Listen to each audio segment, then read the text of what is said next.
In 2021, I picked up a Philips Digital Compact Cassette deck that was originally manufactured in 1992. But due to a common problem with this model, and despite my best attempts, I wasn't able to get it working.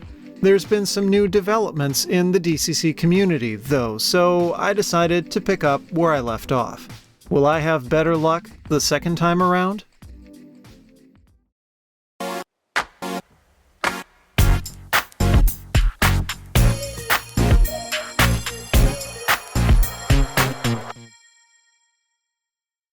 The DCC format from Philips was launched in the early 90s as a digital replacement for the ubiquitous compact cassette tape. But it faced an uphill battle, not just from Sony's competing minidisc, but also for relevance in the consumer market in general. It never achieved wide success and was ultimately discontinued in 1996. I wanted to check out the format for myself and bought a Philips DCC 900 to fix up. I quickly learned, though, that all first-generation DCC decks like mine suffer from a serious problem: leaky surface mount capacitors. And it couldn't happen in a worse location, on the circuit board that handles passing information to and from the tape heads. When the caps leak, their electrolyte eats through the traces on the board, and repairing such damage is tricky at best, assuming it's even possible. After my own repair attempt failed, I shipped the tape mechanism to the best place I could think of, the DCC Museum, based in California. But not only did the package get damaged in shipping, the read-write board was deemed too far gone to be fixed. Determined to get a working deck, I took a chance and bought another DCC 900. Since replacement parts were almost impossible to find, this was really my only option. It unsurprisingly suffered from the same damage, but it didn't seem as severe, and I was hopeful I'd have a bit more luck. And while there were some signs of life, ultimately my own lack of skill kept me from fully repairing that one too. I set both decks aside, not sure when, or if, I'd revisit them.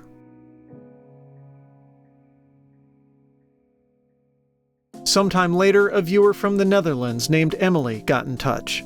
Being the home of Philips, DCC understandably had been a bit more popular in that country, and she had some spare parts to send my way, specifically a complete tape mechanism with read-write board.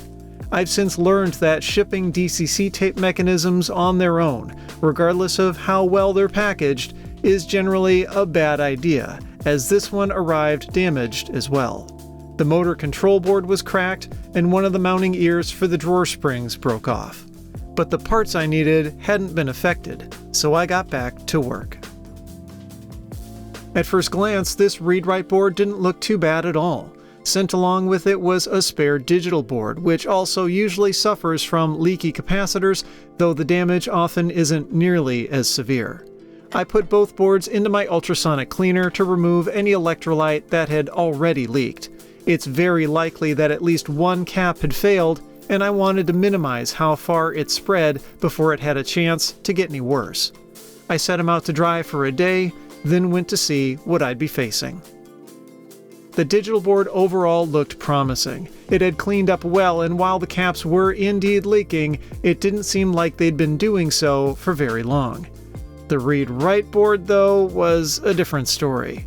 It wasn't nearly as bad as the previous ones I'd tried to fix, but there were still several parts I was concerned about. Areas around vias are especially troublesome, as these are multi-layer boards, and I spotted several areas of corrosion. There were a few traces that also looked iffy, and I was beginning to question whether I was getting in over my head again. Nevertheless, I pressed forward by removing the caps from the digital board. There are many ways to do this, but I prefer using hot air as I find it lessens the risk of damaging solder pads. The caps all came off without issue, then it was the read-write board's turn. I started with the larger 68 microfarad caps along the bottom. The one at position C197 is intentionally missing as it wasn't populated at the factory. But then things got a bit exciting when I went to remove the 10 microfarad parts. Watch closely and you can see how the cap second from the bottom is swelling up from the heat, and thankfully came off without exploding. Another trip through the cleaner and I could finally see the full extent of any damage. The digital board had a few spots that concerned me, a couple of which where it was clear the electrolyte had made its way to the other side. But the all-important read-write board was worse than I'd hoped, the biggest problem indeed being some vias that were obviously corroded. It's possible to clean up any issues on the surface, but damage to inner layers of the PCB is often a deal breaker. And even if this board wasn't that far gone, I wasn't sure my own meager repair skills were up to the task. It was around this time that I stumbled across something very interesting, a brand new replacement read-write PCB. It wasn't cheap, costing around $180 US with shipping from the Netherlands. There were only a few available, so I decided to pick one up as a way to hedge my bets. It was made by a seller named Sound Traces, and it's a faithful reproduction of the original board, with one key difference. Instead of electrolytic caps, it came with tantalum ones instead, which don't leak, so the problem won't happen again. There's one catch though. Philips engineered a pair of custom chips for use on the read-write board, and they're impossible to buy on their own. That means they have to be transferred over from an original board to the new one. The dual inline TDA1316T was probably within my capabilities, but I'd never needed to swap a quad flat pack chip like the TDA1317H before, and didn't want to risk making a mistake given their scarcity. In an interesting coincidence, the folks over at the DCC Museum reached out around that time, curious if I'd made any more progress since my previous video. They were happy to hear I'd picked up one of the Sound Traces boards and shared, perhaps unsurprisingly, that they'd been involved in its development. Then they made a very generous offer. A second revision of the board would be available soon, and they'd be willing to trade mine for it and do the chip swap, in addition to sorting out any other problems my machine was having. I couldn't say no. My plan was to install the read-write board I was trying to restore into the second DCC 900 I had picked up, so I decided to ship them my first deck. Since its tape mechanism had been trashed in shipping at the beginning of this whole adventure, I used parts from the unit Emily had sent to piece it back together.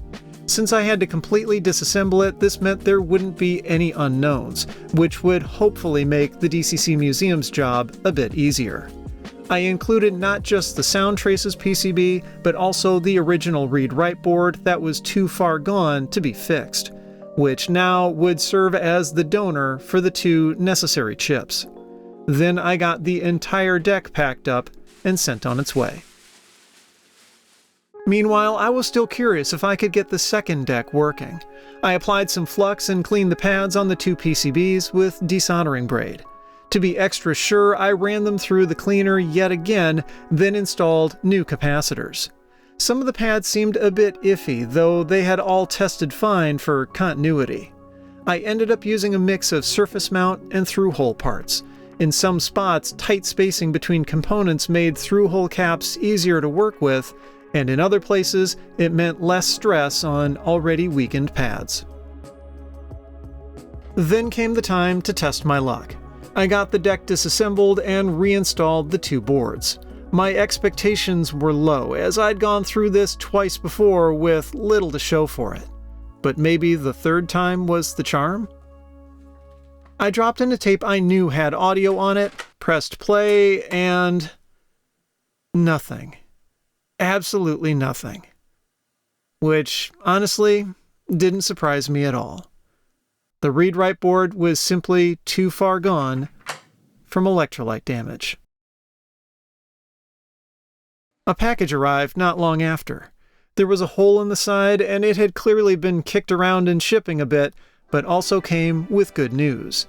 The DCC Museum had emailed an update that they were successful in getting my deck fully working using the replacement PCB. As long as it hadn't gotten trashed on its way back to me, I'd finally be able to actually listen to this format. Just to make sure everything looked okay, I decided to pop the cover. Thankfully, nothing had rattled loose or gotten knocked out of place. I buttoned up the deck, powered it on, loaded my test tape, crossed my fingers, and pressed play.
What a relief.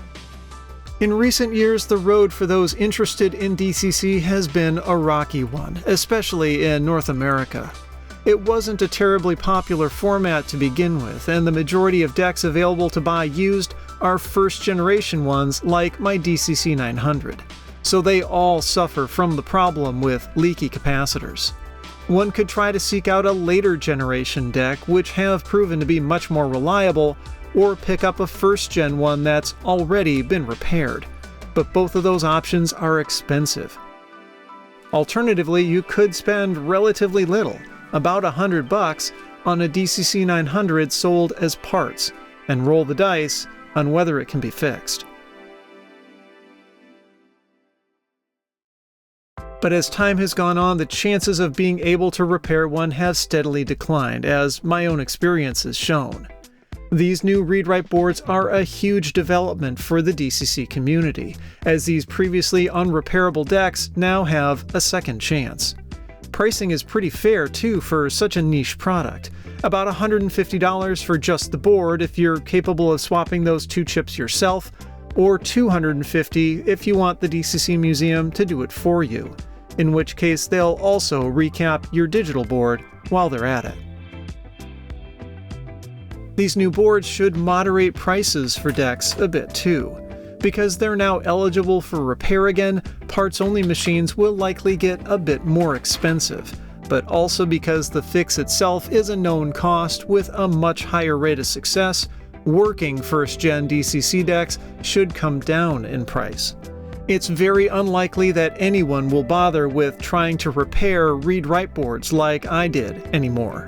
Even the DCC Museum has stopped offering that service. And that's why I actually don't feel too bad that I wasn't able to fix my second DCC 900. Sure, it's possible that with more experience I might have been able to pull it off, but at the same time, it may not be worth the effort.